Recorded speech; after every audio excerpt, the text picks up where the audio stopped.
En mars 2021, il a été mis en garde à vue pour viol. Ses supporters sont descendus tout de suite dans la rue pour manifester. Bilan, 13 morts. Déjà, un bilan, une répression qui occasionne 13 morts. On n'a pas la capacité au Sénégal, qui est une grande démocratie, de pouvoir faire du maintien de l'ordre sans générer autant de casse. 13 morts. Ousmane Sonko a toujours crié en son innocence. Et cette grâce présidentielle élargit Karim Wade, le sort de prison, mais maintient une épée de Damoclès sur sa tête. Il est aujourd'hui contraint de régler une amende de 138 milliards de francs CFA, à peu près 200 millions d'euros. Les autorités sénégalaises ne se privent d'ailleurs pas de rappeler que Karim Wade peut rentrer quand il veut. C'est un citoyen sénégalais, c'est son pays. Mais à la minute même où il mettra le pied à l'aéroport Blaise Diagne, l'agent judiciaire de l'État sera en droit de lui réclamer cette amende. S'il est incapable de la payer, il retournera en prison. Comment c'est cynique! Comment est-ce que ce pays, qui était jadis un exemple de démocratie, a-t-il pu tomber si bas? Alors, si quelqu'un a la réponse, ça m'intéresse. Mais c'est pas possible quand même. Macky Sall, qui a manifesté contre le troisième mandat d'Abdoulaye Wade, est de plus en plus suspecté de vouloir reproduire ce schéma, se représenter une troisième fois, et en utilisant le même argument. Il y a eu révision constitutionnelle, on remet les compteurs à zéro. C'est éculé, mais ça marche toujours.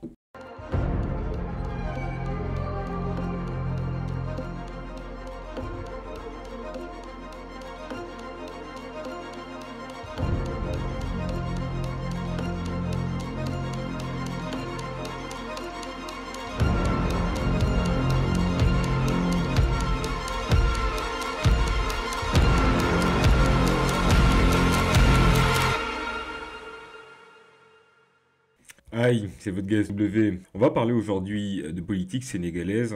Pour qui a suivi l'actualité, a vu que Dakar et sa banlieue, mais aussi Thiès et Ziguinchor, ont été secoués par des émeutes meurtrières la semaine dernière. Tout part en fait d'un verdict prononcé par un tribunal sénégalais qui a condamné Ousmane Sonko, jeune leader politique, à 2 ans de prison ferme pour corruption de la jeunesse. Je vous ai expliqué ce que c'est dans le corps de la vidéo, comme délit. Ousmane Sonko était poursuivi pour viol d'une jeune dame qui travaillait dans un salon de massage où il avait l'habitude d'aller se faire masser. Ce verdict le rend inéligible pour la présidentielle de 2024. Ousmane Sonko a une capacité de mobilisation impressionnante et ses supporters ont très vite interprété ce verdict comme une instrumentalisation de la justice par le président sénégalais Macky Sall. Là forcément c'est un candidat de poids que Macky Sall n'aura pas face à lui. Je vais vous dire dans un instant pourquoi cette élection est si stratégique et pourquoi on prête à l'actuel président la volonté d'éliminer certains leaders. À ce jour, on annonce au moins 17 morts. Les pro-Sonko et les Sénégalais qui ont voulu montrer leur désaccord face à cette forfaiture ont été sauvagement réprimés par la police sénégalaise. Internet a été restreint pour empêcher les manifestants de se coordonner. L'armée a même été mobilisée dans les rues de Dakar. Le ministre de l'Intérieur a nié tout dérapage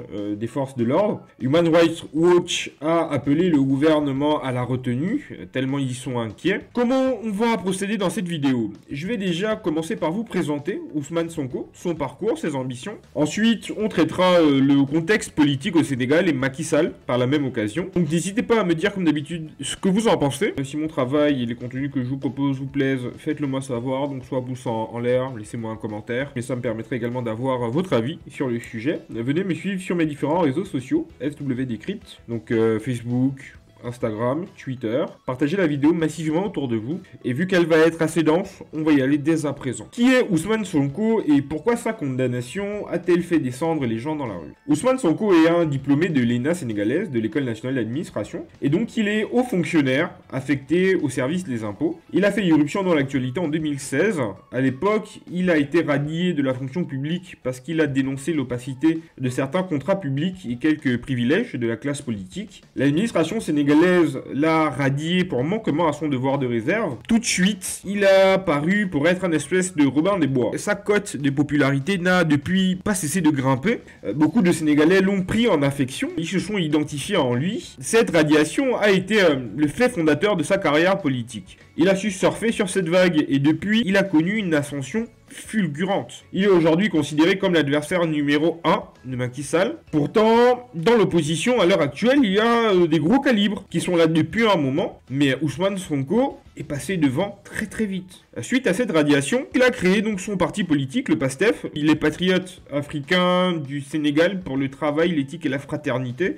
N'hésitez pas à me corriger si je me trompe. En 2017, il a été élu comme député d'une circonscription de la commune de Dakar. Et 2 ans plus tard, il devient le plus jeune prétendant à l'élection présidentielle à peine 44 ans. Le journal Le Monde a décrit à l'époque qu'il était l'étoile montante de la politique sénégalaise. Ousmane Sonko se revendique anti-système et multiplie les critiques contre une élite qu'il juge corrompue et vendue aux intérêts étrangers. À l'élection présidentielle de 2019, il arrive en 3e position avec un score de 15%, derrière Macky Sall qui lui a récolté 58% des suffrages. Et en 2022, il s'est emparé de la mairie de Ziguinchor, une ville quand même de 200 000 habitants. Sonko porte un discours souverainiste, il dénonce l'emprise exercée selon lui par la France et prône l'abandon du CFA qu'il considère être une monnaie coloniale, un peu comme les Kémy Séba dont j'ai parlé dans la précédente vidéo. Si vous ne l'avez pas vu, je vous invite à aller la voir. Il se veut défenseur de la religion, des traditions, et il est favorable à un durcissement de la répression de l'homosexualité. Dans un Sénégal très conservateur, prendre ce couloir, en fait, c'est très smart. C'est ce que veulent entendre une partie de l'opinion sénégalaise, qui est très portée sur la religion, qui a énormément de valeurs, et pour qui les rites ancestraux sont importants. Donc, Ousmane Sonko, à la fois, se joue les Robins des Bois, mais également le fils du pays, qui viendra faire en sorte que leur façon de vivre, leur mode de vie, ne change pas pour faire plaisir un peu à l'Occident. Ces thèmes, d'ailleurs, lui valent une forte adhésion chez les moins de 20 ans, qui représentent la moitié de la population et se mobilisent fortement quand il s'agit d'Ousmane Sonko. Sa capacité de mobilisation est bluffante. La dernière fois que j'ai vu un homme politique mobilisé autant, je crois que c'était Blé Goudé à la place de la République au début des années 2000, lorsque la Côte d'Ivoire a été attaquée et que le pays a été scindé en deux. Depuis, une mobilisation comme celle-là, où on ne paye pas les gens pour y aller, on ne leur donne rien, ils viennent spontanément. C'est oufissime. Je suis la politique depuis une vingtaine d'années, voire plus. Les gars, c'est ouf ce qu'il réussit à faire. Il sait parler à la jeunesse, il touche la corde sensible, ce qui fait qu'il y a une forte adhésion à sa personne, mais surtout à son programme politique. Les supporters d'Ousmane Sonko sont persuadés qu'il sera un président différent, capable de changer leur vie, qu'il ne viendra pas tremper dans les mêmes magouilles que les autres. Là où se tenait le meeting, des militants ont afflué tout l'après-midi, t-shirt et casquettes à l'effigie d'Ousmane Sonko. Nous on aime Sonko. Dans notre cœur, c'est Sonko point. Il n'y a pas d'autre personne. Qu'il quitte le pouvoir, il n'y aura pas 3e mandat. Sinon, c'est la guerre. Il aurait pu, par exemple, fermer les yeux devant les malversations auxquelles il a été témoin au service des impôts. Il a pris un risque et il leur en son gré. Et pour ça, ils sont prêts à se sacrifier pour lui. C'est comme ça qu'ils perçoivent Ousmane Sonko, ce qu'il est et ce qu'il porte. En tout cas, à mon sens, je peux me tromper. Dites-le moi dans les commentaires, mais c'est réellement le sentiment que j'ai. Dans ses meetings ou dans les lives Facebook qu'il organise, il tense le président sénégalais, le gouvernement et même l'ancienne puissance coloniale suspectée de soutenir Macky Sall. C'est d'ailleurs à cause de cette véhémence qu'il passe pour un anti-français. Depuis quelques mois, il a essayé de mettre un peu d'eau dans son vin, de doser un peu, comme disent les Ivoiriens. Il dit les choses dorénavant sans trop d'excès. Sa stratégie, ce soit un peu pour agrandir sa base électorale, mais surtout pour ne pas trop inquiéter les intérêts français qui aujourd'hui au Sénégal sont encore très important. En mars 2021, il a été mis en garde à vue pour viol. Ses supporters sont descendus tout de suite dans la rue pour manifester. Bilan, 13 morts. Déjà, un bilan, une répression qui occasionne 13 morts. On n'a pas la capacité au Sénégal, qui est une grande démocratie, de pouvoir faire du maintien de l'ordre sans générer autant de casse. 13 morts. Ousmane Sonko a toujours crié son innocence. Et très tôt, il a pointé Macky Sall du doigt, l'accusant d'instrumentaliser la justice. Et il a été poursuivi pour viol et pour menace de mort. Et lorsque le procès s'est tenu, donc le verdict a été proclamé la semaine dernière, il est reconnu donc non coupable pour ces 2 chefs d'accusation, mais coupable de corruption de la jeunesse. Corruption de la jeunesse, c'est en fait un délit qui consiste à favoriser la débauche d'un jeune de moins de 21 ans. À savoir que celle qui l'accuse, Adji Sarr, avait 19 ans au moment des viols qu'elle dénonce. Cette décision le rend pour l'heure, comme je vous le disais, inéligible. À savoir qu'Ousmane Sonko dément catégoriquement, écrit depuis le début de l'affaire, que c'est un complot et qu'il n'a absolument rien à se reprocher. Et que si on lui met cette affaire au basque, c'est pour l'éliminer de l'élection présidentielle de 2024. Il y a à peu près 2 semaines, quittant son fief de Ziguinchor pour se rendre à Dakar, il a appelé ses partisans à sortir sur son passage. Il y a eu du monde, un monde fou. À travers le toit ouvrant de son 4x4, drapeau sénégalais derrière lui, Ousmane Sonko salue la foule de jeunes qui entourent son convoi. Parti de son domicile à Ziguinchor, ville dont il est maire au sud du Sénégal ce vendredi, le candidat à la présidentielle va rallier Dakar comme annoncé la veille. Un déplacement vu comme une occasion de rencontrer la population pour les partisans de l'opposant. Et face à ces images, le gouvernement sénégalais est allé l'interpeller sur la route et l'a ramené de force à Dakar et l'a mis donc dans son domicile. Et depuis, il est bloqué chez lui par les forces de l'ordre. Ousmane Sonko a voulu une démonstration de force. Faut croire qu'elle n'a pas plu. Le gouvernement a certainement pensé qu'il voulait provoquer de la casse ou il ne voulait tout simplement pas voir ces images. Résultat, depuis donc ces 2 semaines, il est quasiment en résidence surveillée. Là, vu le verdict qui a été rendu, donc 2 ans de prison pour corruption de la jeunesse, va-t-il être arrêté? Ira-t-il en prison? Y aura-t-il un aménagement de peine? Va-t-il être gracié par le président seul? Bon, ça, j'y crois pas des masses. Encore moins qu'on fasse en sorte qu'il puisse se présenter à l'élection présidentielle. Cet alibi juridique permet plus que sereinement au gouvernement sénégalais de l'exclure de la candidature à l'élection présidentielle de l'année prochaine.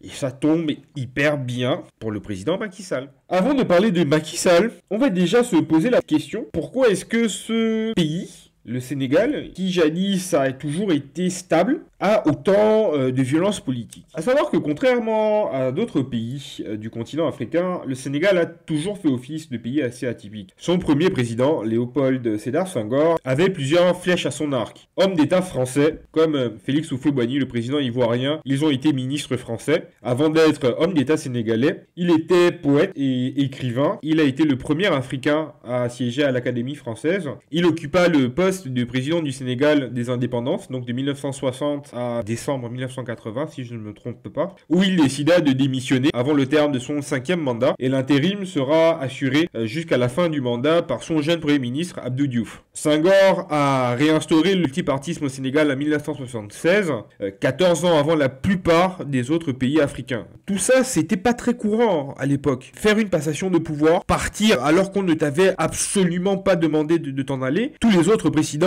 qui ont dû céder le pouvoir, ça a été soit parce qu'il y a eu des coups d'État, soit lorsqu'il y a eu le moment des conférences nationales. Lui, il démissionne, et avec lui, il y a Amadou Ahidjo au Cameroun, mais qui a essayé de revenir par la suite, ce que Senghor ne fera pas. Après, il n'était pas tout blanc non plus. On le suspecte de s'être séparé d'un autre de ses premiers ministres, l'un des tout premiers, au moment des indépendances. En août 1962, alors que j'étais gouverneur de la région du Sine-Saloum, le président Senghor était allé en vacances et le président du conseil, Mamadou Dia, a fait une tournée à travers le pays en commençant par le Sine-Saloum. Mais ce que je constatais, c'était que toute référence à Senghor était absente de son discours.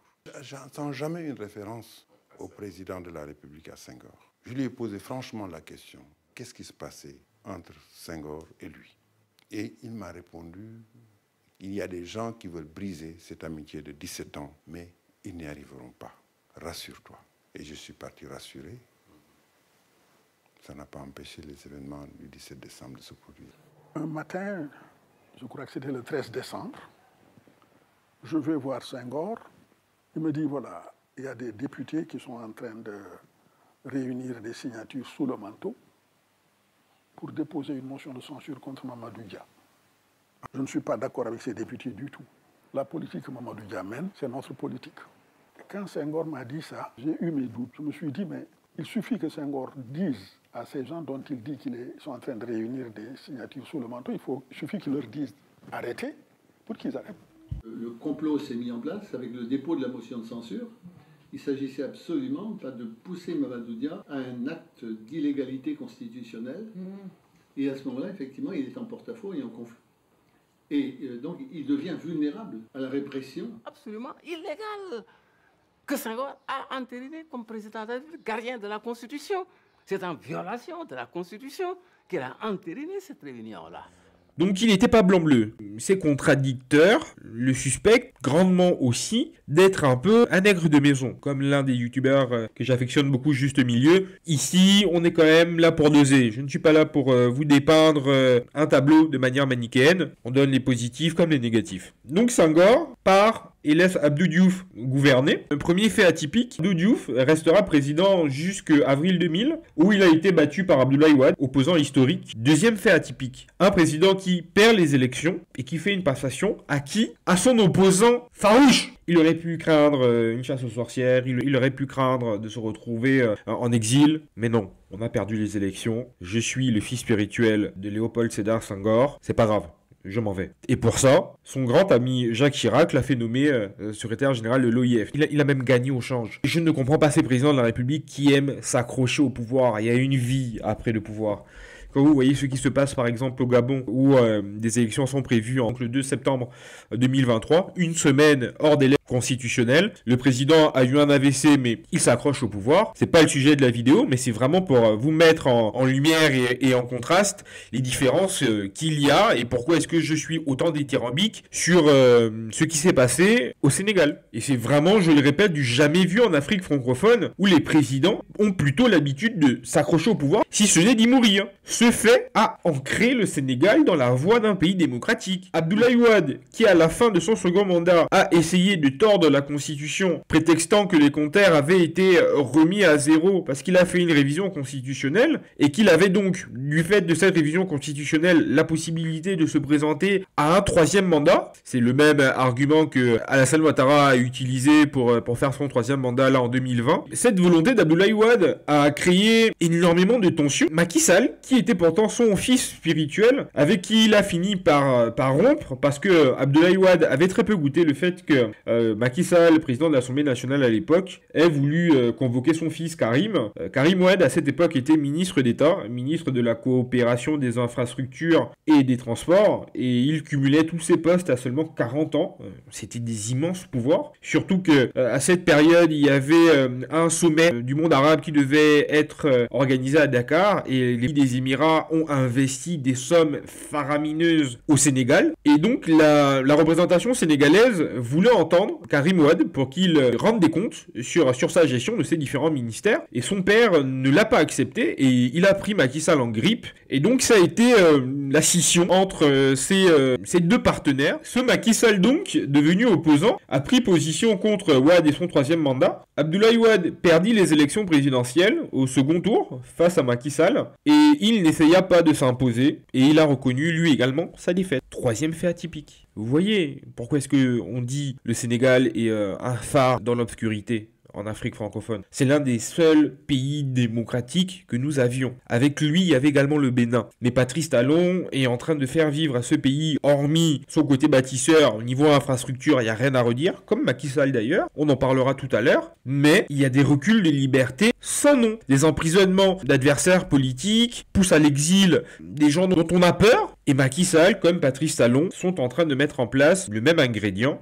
pour pouvoir préparer le même plat et rester au pouvoir le plus longtemps possible. Les raisons sont différentes pour les deux pays, mais l'objectif principal est celui-là. Dès que Macky Sall rentra en fonction en 2012, il lança une politique de grands travaux qui a aujourd'hui changé totalement le visage du Sénégal. C'est pour ça que je vous disais, c'est incontestable. Au Sénégal, il y a dorénavant un nouvel aéroport international, Blaise Diagne, qui est au standard européen, à 60 km de Dakar. Au Sénégal, vous avez les plus belles autoroutes qu'il y a peut-être en Afrique de l'Ouest, avec ce qu'on voit à Abidjan. Ils ont inauguré un TER en partenariat avec la SNCF. Après 5 années de travaux, le Sénégal est prêt à inaugurer ses trains express régionaux dits TER. Un projet lancé par le président Macky Sall pour moderniser les transports de la métropole et soulager le trafic routier surchargé. Le coup d'envoi sera donné lundi par le chef de l'État à l'occasion d'une cérémonie dans la nouvelle ville de Diamniadio, près de Dakar. Et il y a également une nouvelle ville qui est sortie de terre, Diamniadio, tout équipée, avec stade de foot, hôpitaux de référence, centre administratif qui doit accueillir à terme le palais présidentiel, les ministères, les administrations. Du Sénégal qui est en train, vous allez le voir, d'imaginer la ville de demain. Les projets qui sortent de terre sont pharaoniques. Marc de Chalvron sur place avec Antoine Husser. Une enfilade d'immeubles en construction et des chantiers en pagaille. Le Sénégal, un des 25 pays les plus pauvres du monde, se paye un des projets les plus ambitieux d'Afrique. Soulager Dakar et ses plus de 3 millions d'habitants en créant une ville nouvelle, l'État sénégalais met le paquet. L'autoroute, à peine terminée, 350 millions, sans compter une zone industrielle. un quartier d'affaires et d'habitation pour héberger notamment les fonctionnaires de cette future cité ministérielle à près de 100 millions d'euros. L'idée, c'est de réaliser une ville avec toutes les fonctions. L'idée, c'est qu'à Diamniadio, il s'agira, pour ceux qui seront là, de travailler là et de loger en même temps ici. L'État sénégalais compte sur le secteur privé pour s'impliquer, comme ce groupe d'investisseurs avec ses rêves les plus fous. Ils ont reçu quasi gratuitement ces 64 hectares de terrain pour développer leur projet. L'entreprise est basée à Dubaï et ça se ressent. Là, il y aura le lac, l'hôtel 5 étoiles ici et des boutiques de luxe par là. On a apprécié Dubaï, mais on ne fait pas comme Dubaï, on fait plus que Dubaï. Et le projet est absolument pharaonique. Diamniadio Lake City pour une clientèle privilégiée. Une ville futuriste à 2 milliards d'euros. On est un pays très stable, on est un pays démocrate. Chaque président, chaque élection, s'il y a des changements, les deux présidents s'appellent. Ça suffit pour vendre la destination Sénégal. Actuellement, par exemple, on vient de la Chine il y a 3 jours. Je dirais que le projet a été tous vendu. Il y a un côté bâtisseur qu'on lui concède. Il y aura un avant et un après Macky Sall. Macky Sall a, dès son accession au pouvoir, donné l'impression de vouloir régler ses comptes et faire une chasse aux sorcières. Il a réactivé la Cour de répression de l'enrichissement illicite, la CREI, lui prescrivant de poursuivre tous ceux qui ont été coupables de détournement de fonds. Le premier à en faire les frais sera l'enfant chéri d'Abdoulaye Wade, Karim, qui fut poursuivi pour détournement de fonds et concussion, accusé de s'être constitué un patrimoine colossal. Auditionné dès juillet 2012, il fut interdit de sortie du territoire sénégalais pour rester à la disposition de la justice. Il fut incarcéré en avril 2013 en préventive avant de subir un procès qui se solda en mars 2015 par une condamnation à 6 ans de prison ferme et une privation de ses droits civiques et une confiscation de ses biens. J'ai suivi le procès, honnêtement. L'accusation a peiné à démontrer sa culpabilité. Les audiences, c'était un gag. Je vous invite à aller visionner quelques passages sur YouTube. On a annoncé Urbi et Orbi qu'on a attrapé Karim le voleur, mais ils ont eu énormément de peine à justifier que tous les biens qu'on pensait qui lui appartenaient pour de vrai. Il y avait énormément de SCI, de montages financiers complexes. L'épilogue de ce contentieux viendra d'ailleurs le confirmer. Sous la médiation directe de l'émir du Qatar, Tamim Al-Thani, qui est ami de Karim Wade depuis l'époque où Karim Wade était ministre du ciel et de la terre. C'est la petite blague des Sénégalais. Lorsqu'il est allé justement faire le tour des Émirats pour pouvoir collecter des fonds pour les infrastructures, pour le sommet dont je vous parlais, il s'est lié d'amitié avec Tamim et Tamim a négocié, fait en sorte que Macky Sall consente à le gracier. Macky Sall mettra la condition impérieuse qu'il ne reste pas sur le territoire sénégalais et qu'il accepte de ne pas faire de déclaration publique lorsqu'il sera en exil. Donc il a été sorti de la présidence dakaroise en pleine nuit à 2 h du matin. Il ne sera pas autorisé à saluer ses partisans. Il a tout de suite pris la route de l'aéroport international Léopold Sédar Senghor où l'attendait un jet privé qatari avec le procureur général du Qatar venu le réceptionner et le conduire à Doha. Et cette grâce présidentielle élargit Karim Wade, le sort de prison, mais maintient une épée de Damoclès sur sa tête. Il est aujourd'hui contraint de régler une amende de 138 milliards de francs CFA, à peu près 200 millions d'euros, à l'État sénégalais. Les autorités sénégalaises ne se privent d'ailleurs pas de rappeler que Karim Wade peut rentrer quand il veut. C'est un citoyen sénégalais, c'est son pays. Mais à la minute même où il mettra le pied à l'aéroport Blaise Diagne, l'agent judiciaire de l'État sera en droit de lui réclamer cette amende. S'il est incapable de la payer, il retournera en prison.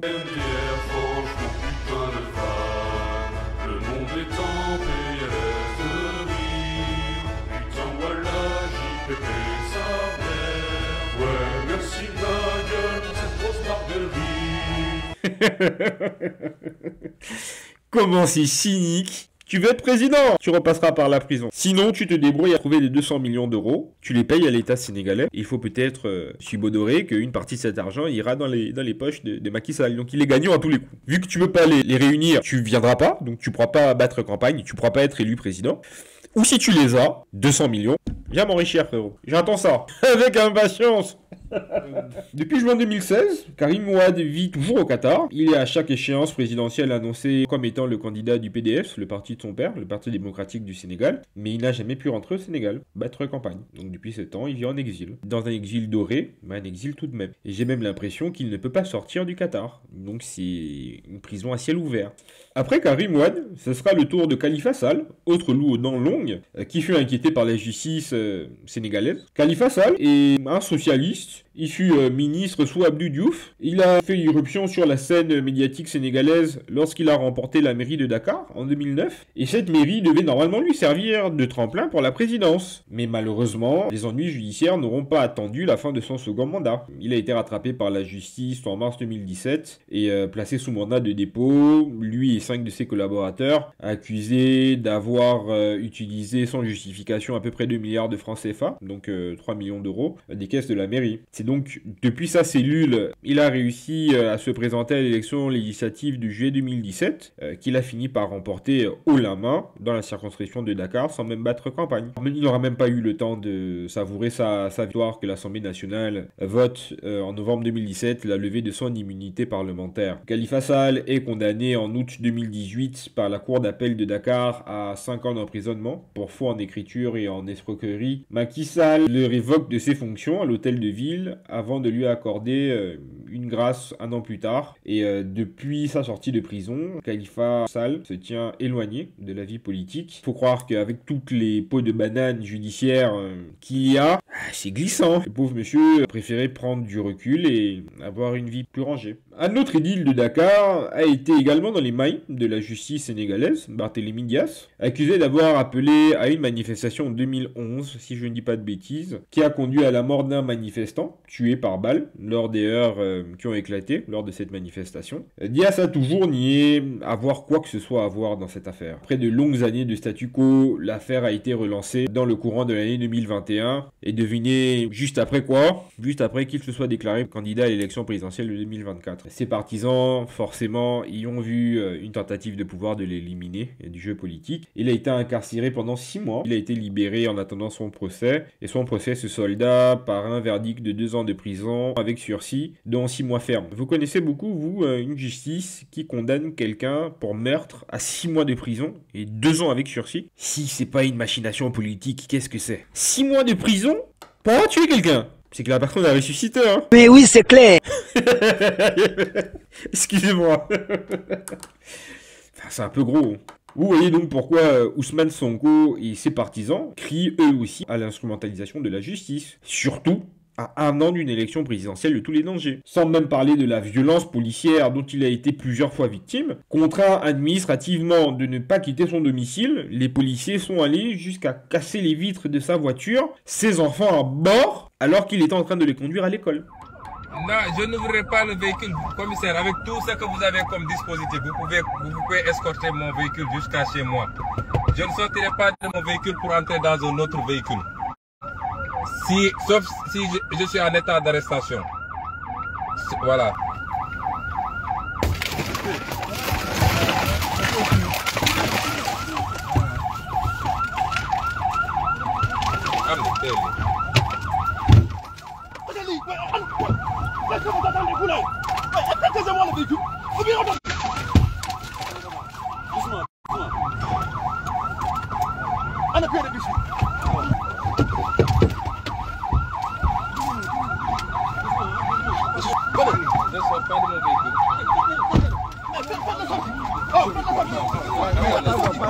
Je suis en état d'arrestation.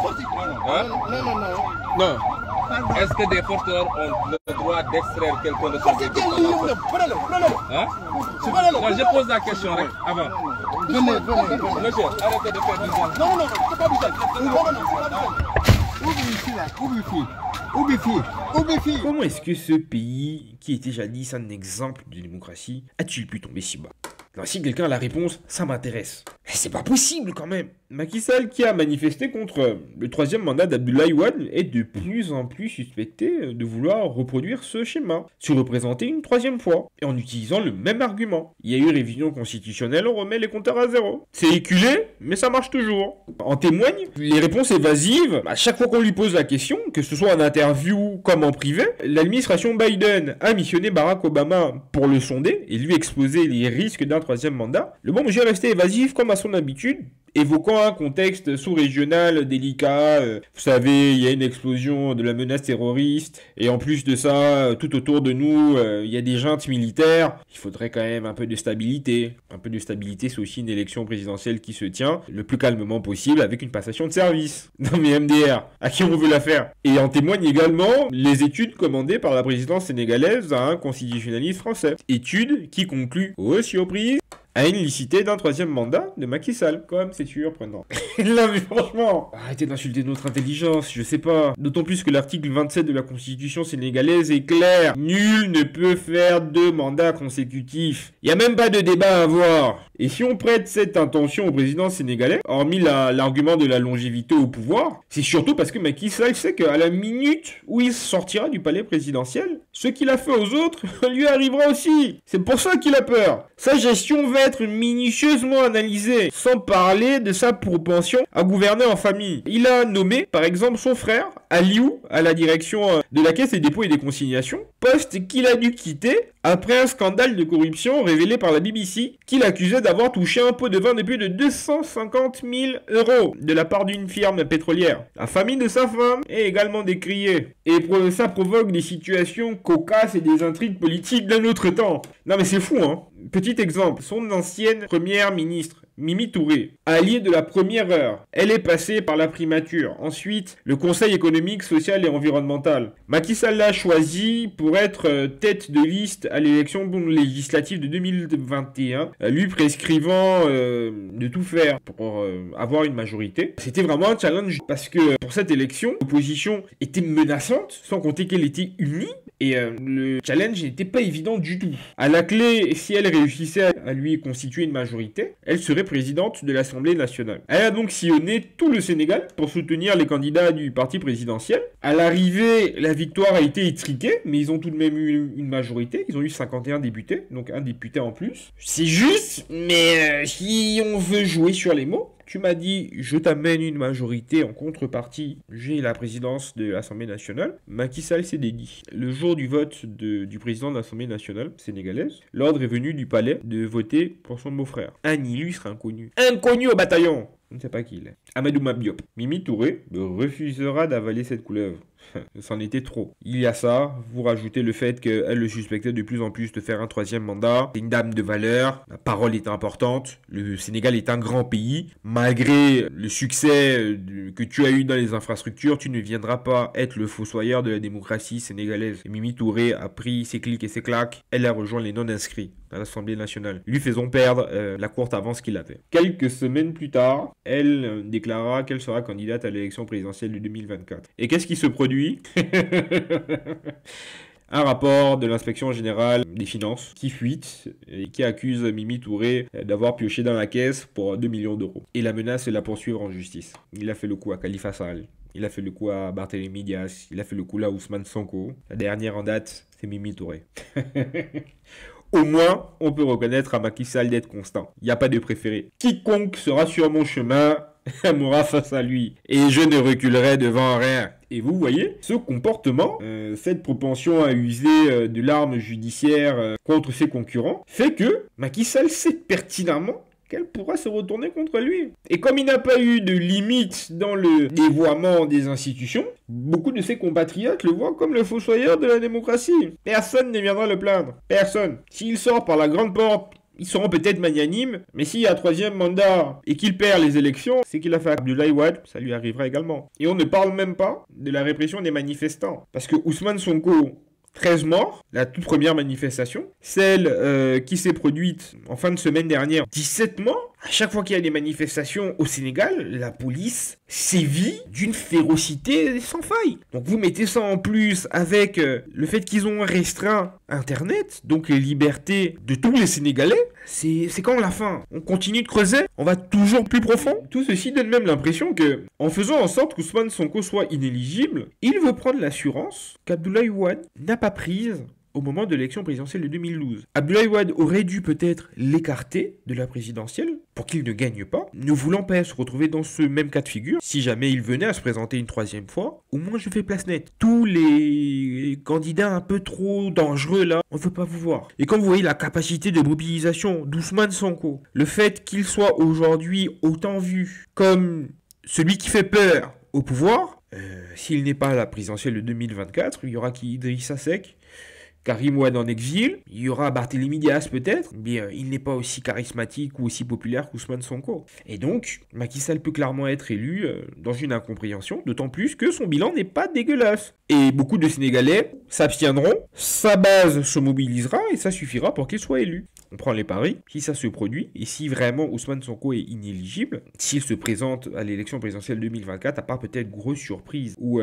qu'il y a un report de voix incroyable sur un des concurrents de Macky Sall, mais ce qu'il est en train de faire, c'est grave, mais ça peut marcher. Je continue de penser quand même que quand on voit la rage qu'a cette jeunesse contre lui, au fond de moi, j'en doute quand même que ça prospère. Macky Sall n'a qu'une seule possibilité, sortir par la grande porte. S'il se présente à cette élection présidentielle, il va y avoir beaucoup de sang qui va couler. S'il perd et qu'il veut s'accrocher au pouvoir, un peu comme ce que Laurent Gbagbo a fait en 2010, encore beaucoup de sang coulera. En tout cas, s'il est intelligent, sage, il a fait son temps, il a un bilan correct, qu'il parte. Et s'il se présente, s'il perd, qu'il parte. La situation va être trop délicate. Il y a déjà eu assez de cases comme ça. Donc voilà, c'était la première vidéo de la semaine. N'hésitez pas à me dire ce que vous en pensez, si vous êtes d'accord avec moi ou pas. Si jamais vous avez un avis différent ou juste parce que vous souhaitez discuter avec moi, n'hésitez pas. Les commentaires sont prévus à cet effet. Les DM sur les réseaux sociaux aussi. Je réponds à tout le monde. Après, c'est facile. J'ai pas 300 000 abonnés.